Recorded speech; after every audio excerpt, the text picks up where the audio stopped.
بسم اللہ الرحمن الرحیم۔ 90 کی دہائی میں جب مسلم لیگ نون اور پیپلز پارٹی کے درمیان محاذ آرائی زوروں پر تھی، دونوں ایک دوسرے پر کرپشن کے بدترین الزامات لگا رہے تھے۔ اس دوران لاہور میں مقصود کالا کی پھانسی کا بڑا شہرہ ہوا۔ اسے ایک قتل کیس میں سزائے موت ہوئی۔ اس پر عمل سے قبل اس کی ماں نے میڈیا کا سہارا لیا۔ اخبارات نے زوردار طریقے سے معاملہ اٹھایا۔ ضعیف اور ناتواں خاتون کا کہنا تھا اس کا بیٹا سائیکل چور ہے جس پر قتل ڈال دیا گیا ہے۔ ان دنوں مقصود کالا پر قتل کا مقدمہ درج کرنے والا SHO بھی کسی کیس میں گرفتار ہو کے جیل چلا گیا۔ اس نے بھی کالے کو قتل کیس میں ناجائز ملوث کرنے کا اعتراف کیا۔ بات میڈیا کے ذریعے اعلیٰ ایوانوں تک جا پہنچی۔ معراج خالد نگران وزیر اعظم فاروق لغاری صدر تھے۔ رحم کی اپیل منظور کر لی گئی۔ جی ہاں، رحم کی اپیل کی منظوری سے مقصود کالا کو انصاف مل گیا، جس کو ایک جھوٹے مقدمے میں ملوث کیا گیا تھا۔ رہائی سے قبل حالات نے پلٹا کھایا۔ جو بھی ہوا، اس کی پھانسی کی سزا بحال ہو گئی۔ یہ دنیا نہیں تو پاکستان کا شاید پہلا کیس ہو جس میں صدر کی معافی کے باوجود ملزم کو پھانسی لگ گئی ہو۔ زندگی کی آخری رات جب پھانسی کے انتظامات مکمل ہو گئے تو اس نے جیل کے عملے کو بتایا، میں اس قتل کیس میں ملوث نہیں، یہ مجھ پر جھوٹا کیس ڈالا گیا ہے۔ یہاں اس نے تھوڑا توقف کیا، پھر اس نے کہا کہ میں نے ایک اور قتل کیا ہے۔ اس پر پورا عملہ چونک گیا اور اس کی طرف متوجہ ہو گیا، اس کی بات غور سے سننے لگا۔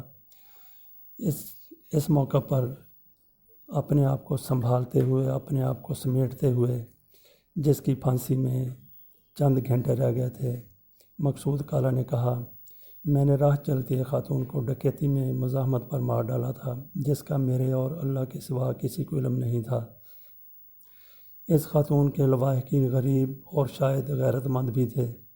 انہوں نے پوسٹ مارٹم کروایا، نہ پرچہ درج کرایا۔ یقیناً مجھے اس جرم میں پھانسی ہو رہی ہے۔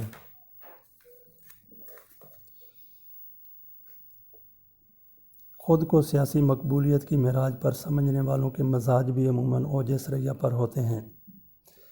ایسے لوگ اقتدار میں ہوں تو سراپا تکبر، غرور اور رعونت ہوتے ہیں۔ اقتدار کا نشہ اقتدار سے باہر آ کر بھی برقرار رہتا ہے، تاں کہ نشہ ہرن کرنے والی کوئی افتاد پڑ جائے۔ رانا ثناء اللہ خان کی گاڑی سے بقول اینٹی نارکوٹکس فورس 15 کلو ہیروئن برآمد ہوئی۔ 10 کلو سے زیادہ برآمدگی کی سزا موت ہے، جبکہ 15 کلو برآمدگی پر کیس کی ضمانت نہیں ہوتی۔ اس حوالے سے جس پر منشیات کی اسمگلنگ ثابت ہو جائے، اس کی کم از کم سزا عمر قید اور زیادہ سے زیادہ سزائے موت ہے۔ رانا صاحب پر اتنی مقدار میں ہیروئن انتقام میں ڈالی گئی ہے تو اس سے بڑی سفاکیت اور بے رحمی نہیں ہو سکتی۔ اسمگلنگ زمینوں جائیدادوں پر قبضے جیسے کام تنہا نہیں ہوتے، بلکہ اس کے لیے پورے کے پورے گینگ اور سرکاری اداروں کے کرپٹ عناصر کے ساتھ مل کر کیے جاتے ہیں۔ ان عناصر کی شہ پر مافیا شیر بنے ہوتے ہیں اور کسی کو خاطر میں نہیں لاتے۔ حکومت کے بعض حامیوں کی طرف سے دبے لفظوں میں، جبکہ اپوزیشن کھل کر کہہ رہی ہے، رانا ثناء اللہ پر منشیات ڈال کر انتقام لیا جا رہا ہے۔ FIR کو بھی بنیاد بنایا جا رہا ہے، جس میں کہا گیا، جب پولیس نے پوچھا، ANF نے پوچھا رانا ثناء اللہ خان سے کہ آپ کے پاس منشیات ہے، تو انہوں نے بڑے تکبر سے کہا، ہاں ہے، ڈگی میں پڑی ہے۔ اور کچھ لوگ یہ کہتے ہیں کہ ان کی سیٹ کے نیچے تھی۔ بہرحال جہاں بھی تھی، رانا ثناء اللہ خان نے اس کی نشاندہی کر دی۔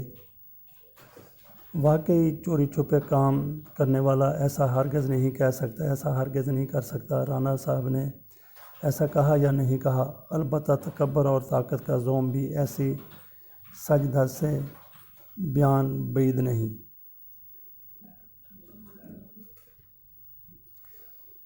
سب کو پتہ ہے ANF کس کے ماتحت ہے، یہ پاک فوج کے ماتحت ادارہ ہے۔ کچھ لوگوں کی طرف سے رانا ثناء اللہ کی گرفتاری اس حوالے سے اس چیز کو لے کے فوج کے کھاتے میں ڈالی جا رہی ہے۔ ANF اگر فوج کے ماتحت ہے تو سوال ہی پیدا نہیں ہوتا کہ وہ کسی کو سیاسی انتقام کا نشانہ بنائے۔ رانا ثناءاللہ بے قصور ہوئے تو ان کا بال بھی بیکا نہیں ہوگا۔ وہ سرخرو ہو کر عزت و وقار کے ساتھ جیل سے باہر آئیں گے۔ ان کا نام قبضوں، قتلوں، سانحہ ماڈل ٹاؤن اور رابرٹ فارم کی جعلی رجسٹریوں میں بھی آتا ہے۔ رابرٹ فارم یہ 67 مربع اراضی کیس کا مدعا غائب کرنے میں رانا ثناءاللہ کو ملوث قرار دیا جا رہا ہے۔ دنیا کے سامنے کیس کوئی اور ہوتا ہے، قدرت کی طرف سے سزا کسی اور معاملے میں دی جا رہی ہوتی ہے۔ بہرحال اس کو اگر کوئی مصیبت میں پھنس جائے تو سب کے بارے میں یہ نہیں کہا جا سکتا کہ اس نے کوئی جرم کیا ہے۔ اللہ تعالیٰ کی طرف سے کسی کی آزمائش بھی ہو سکتی ہے، کسی کا امتحان بھی ہو سکتا ہے، جیسے کہ برگزیدہ ہستیوں کے ایسے اور پارسا لوگوں کے ایسے امتحانات اور ایسی آزمائشیں ہم پڑھتے رہتے ہیں، وہ ہوتی رہتی ہیں۔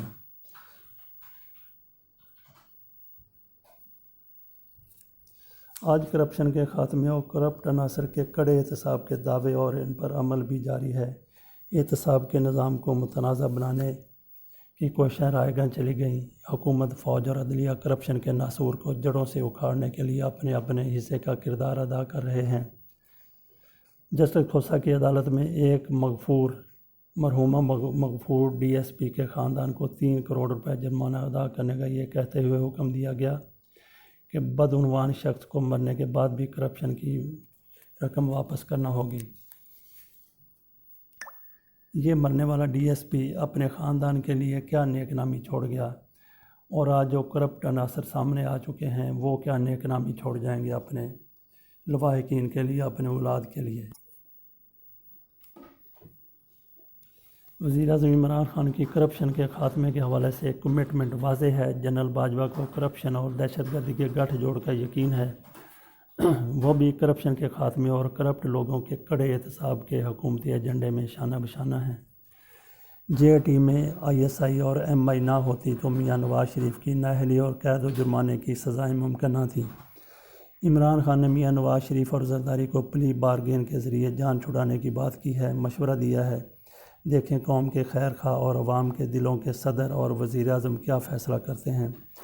پیسے کو ہاتھ کی میل سمجھ کر حکومت کے منہ پر دے مارتے ہوئے اس شعر کا مرکب بھی ثابت ہو سکتے ہیں۔ جھوٹ بولا ہے تو اس پہ قائم رہو ظفر۔ آدمی کو صاحب کردار ہونا چاہیے، تاہم ہماری تک بندی کے لحاظ سے حقیقت اس کے برعکس کچھ یوں ہے۔ قائم رہنا جھوٹ پہ مشکل نہیں ہرگز، ضمیر فقط بندے کا مردار ہونا چاہیے، اور ان لوگوں کا ضمیر واقعی مردار ہے، مردہ ضمیر ہیں یہ لوگ جنہوں نے کرپشن کی ملکی وسائل کو بے دردی سے لوٹا اور اپنے جیبیں بھر لی، اپنے خزانے بھر لیے، اپنے اکاؤنٹس بھر لیے اور اپنی جائیدادیں بھر لی، جبکہ ٹیکس لینے والے مفلوق الحال ہو گئے۔ عمران خان TV انٹرویو کے دوران کہہ رہے تھے کہ 2 ارب ممالک نے نواز شریف کے بیٹوں کے کہنے پر ان کی رہائی کی سفارش کی ہے۔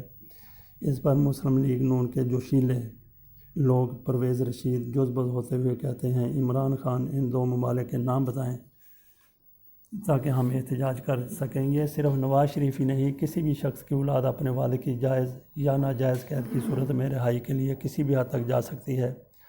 مرتضیٰ بھٹو نے اس مقصد کے لیے تو باقاعدہ دہشت گردی بھی کی۔ حسن نواز نے ایسی کامیاب کوشش کا اعتراف اور دعویٰ کیا تھا جو غدار کون کتاب میں ان کے انٹرویو کی صورت میں موجود ہے۔